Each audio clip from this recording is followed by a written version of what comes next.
UPSC mains में आपके answers आपका फेस होते हैं इन्विजिलेटर के लिए। तो आप अपने आंसर्स को कैसे प्रेजेंट कर रहे हो वो इन्फ्लुएंस करेगा आपके मार्क्स को। देखो, डायग्राम्स बनाने के, ग्राफ्स बनाने के और फ्लो चार्ट्स बनाने के एडवांटेजेस क्या होते हैं। पहली चीज तो आपकी कितनी कंसेप्चुअल क्लैरिटी है, कितनी कंसेप्चुअल क्लैरिटी है वो इन्विजिलेटर को पता चलती है। सेकेंड थिंग, जो डायग्राम्स होते हैं वो अटेंशन ड्रॉ करते हैं आपका इन्विजिलेटर का। प्लस टाइम तो सेव करते ही करते हैं, कैसे करेंगे मैं भी शो करूंगा आपको। एंड फोर्थ थिंग, आप बहुत सारे कंसेप्ट्स को, बहुत सारी अपनी नॉलेज को आप शो कर सकते हो एक कम स्पेस के अंदर। बट इसमें हमें मेक श्योर करना होगा कि हमारे जो डायग्राम्स हैं वो सिंपल होने चाहिए, वो क्लीन होने चाहिए और वो नीट होने चाहिए। ये ना हो कि हमारे डायग्राम समझने में ही मुश्किल हैं, ये ग्राफ्स समझ में ही नहीं आ रहे और क्वेश्चन से लिंक नहीं कर रहे। सो आज मैं आपको शो करूंगा कैसे आप यूपीएससी कॉमर्स एंड मैनेजमेंट के डिफरेंट सब्जेक्ट्स के डिफरेंट टॉपिक्स में डायग्राम्स बना सकते हो। बट इसमें आपको ध्यान रखना है कि इन सारे डायग्राम्स को, ग्राफ्स को आपको पहले से ही प्लान करके चलना है। आप एग्जाम डे के अंदर नहीं सोच सकते कि हाँ भाई इस क्वेश्चन में ये डायग्राम बनना चाहिए। मतलब आपको मैक्सिमम प्रैक्टिस करके जानी है। ठीक है, एक एग्जांपल लेता हूं आपके साथ। लेट से अगर मैं मैनेजमेंट की बात करूं और आपका कॉमर्स में ये सब्जेक्ट ओबीओटी हो गया, मोटिवेशन चैप्टर है। मोटिवेशन में हमारे पास 2 फैक्टर्स थ्योरी आती है हर्सबर्ग की। तो अगर मुझे उसका डायग्राम बनाना होगा तो मैं क्या बनाऊंगा। देखो, सबसे पहले मैंने एक स्क्वायर बनाया, यहां पे मैंने लिख दिया आपका dissatisfied and unmotivated. Dissatisfied and unmotivated employees, अगर इनको हम हाइजीन फैक्टर्स देंगे, तो उससे होगा क्या, जो आपके एम्प्लॉयज होंगे वो डिससेटिस्फाइड से सेटिस्फाइड हो जाएंगे,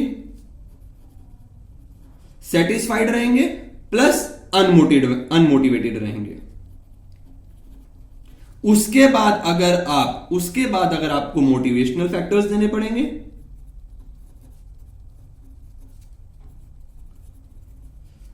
फिर आपके जो एम्प्लॉयज हैं वो सेटिस्फाइड के साथ साथ मोटिवेटेड होंगे।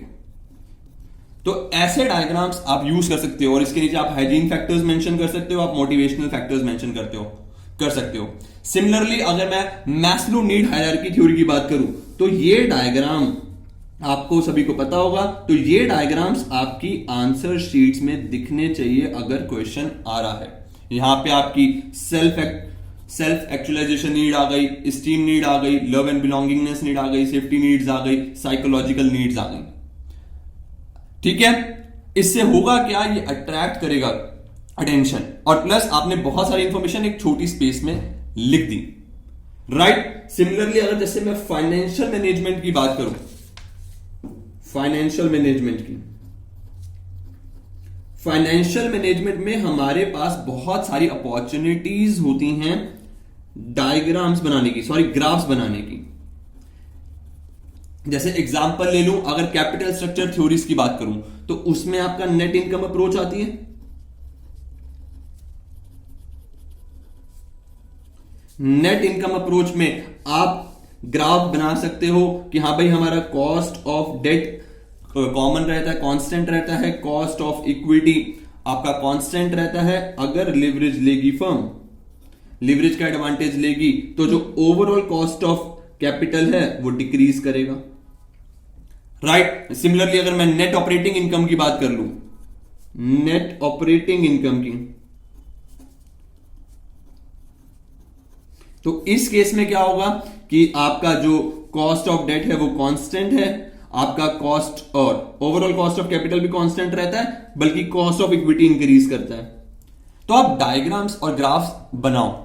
या अगर मैं और कोई बात करूं, आपका डिविडेंड पॉलिसीज से रिलेटेड क्वेश्चन आ गया कि आपकी डिविडेंड पॉलिसीज कैसे होनी चाहिए, तो उसमें आप कैसे बना सकते हो कि कंपनी अगर कांस्टेंट डिविडेंड पॉलिसी फॉलो कर रही है, उससे रिलेटेड अगर आप कंटेंट लिख रहे हो अपने आंसर्स में, तो आप ये डायग्राम बना सकते हो भाई कि कांस्टेंट डिविडेंड रहेगा, कि आपका ये डिविडेंड पर शेयर वो कांस्टेंट है और थोड़ा बहुत ही चेंज कर रहा है, वेयर एज आपका जो ईपीएस है वो चेंज करी जा रहा है। तो इस टाइप के ग्राफ्स आप फाइनेंशियल मैनेजमेंट के अंदर बना सकते हो। ठीक है, फिर आगे बात कर लूं, जैसे अकाउंटिंग में बच्चों को पता है अकाउंटिंग में कैसे डायग्राम्स बनेंगे, तो ये मैं अलग बातें कर रहा हूं जो फ्लो चार्ट्स वगैरह होंगे। तो जैसे अकाउंटिंग के अंदर आपका अकाउंटिंग स्टैंडर्ड्स आता है, अकाउंटिंग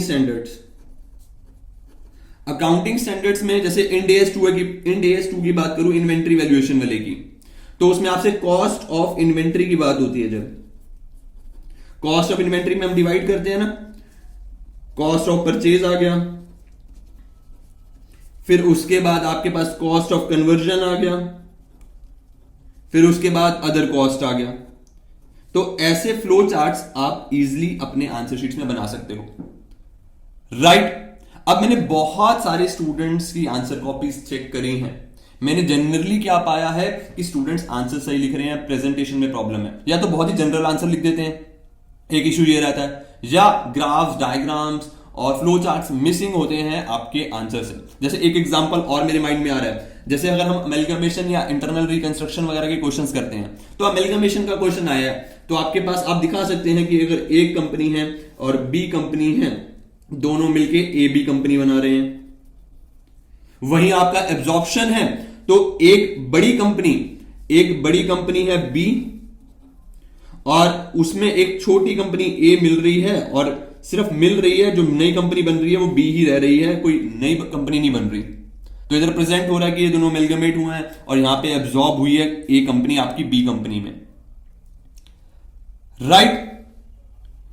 एंड सिमिलरली जैसे अगर मैं बात करूं बच्चे कहते हैं इनकम टैक्स वगैरह की, कॉमर्स में आपका इनकम टैक्स आता है, तो इनकम टैक्स में अगर आप बना रहे हो सेट ऑफ, आपका क्वेश्चन आता है बहुत बार रिपीट होता है, set of and carry forward वाला या क्लबिंग वगैरह वाले, तो उसमें आप बहुत अच्छे डायग्राम्स बना सकते हो। जैसे अगर मुझे दिखाना है कि intra head set of capital gain का, तो उसमें मैं दिखाऊंगा कि हाँ भाई हमारे पास अगर लॉन्ग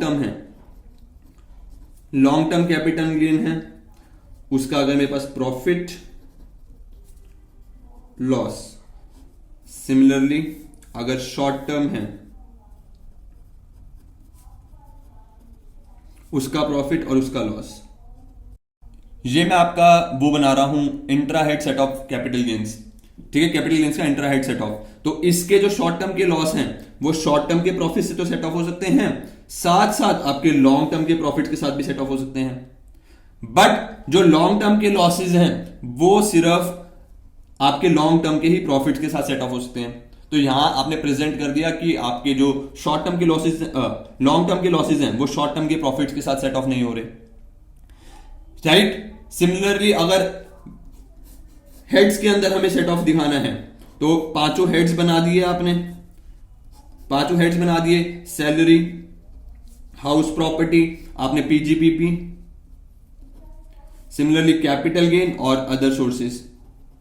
तो इधर आपने दिखा दिया जो पीजीपीपी में हमारा अदर नॉर्मल बिजनेसेस होते हैं, उसके जो लॉसेस होते हैं उसको हम सिर्फ कैपिटल गेन के साथ, अदर सोर्सेस के साथ, हाउस प्रॉपर्टी के साथ सेट ऑफ कर सकते हैं, बट सैलरी के साथ सेट ऑफ नहीं कर सकते। इनकम टैक्स में आप ऐसे टाइप के डायग्राम्स बना सकते हो। आगे बात करूं जैसे, तो अगर लेट्स से फाइनेंस का क्वेश्चन है और उसमें कोई आपकी सिक्योरिटीज से रिलेटेड क्वेश्चन है, तो उधर आप जो आपका रिस्कोमीटर बनता है वो बना सकते हो कि अगर आप लेट्स से अगर आप इक्विटी में इन्वेस्ट कर रहे हो तो वो हायर रिस्क है, इक्विटी में हाई रिस्क है। और अगर मैं बात करूं गवर्नमेंट सिक्योरिटीज में कर रहे हो तो उधर लो रिस्क है, तो रिस्कोमीटर बन गया, राइट। सिमिलरली अगर मैं ऑपरेशंस वगैरह की बात करूं, जैसे मैनेजमेंट में आपका ऑपरेशंस मैनेजमेंट आता है, तो उधर आता है बॉटलनेक ऑपरेशंस। तो बॉटलनेक ऑपरेशंस में आप इजीली एक बॉटल बना सकते हो और उधर दिखा सकते हो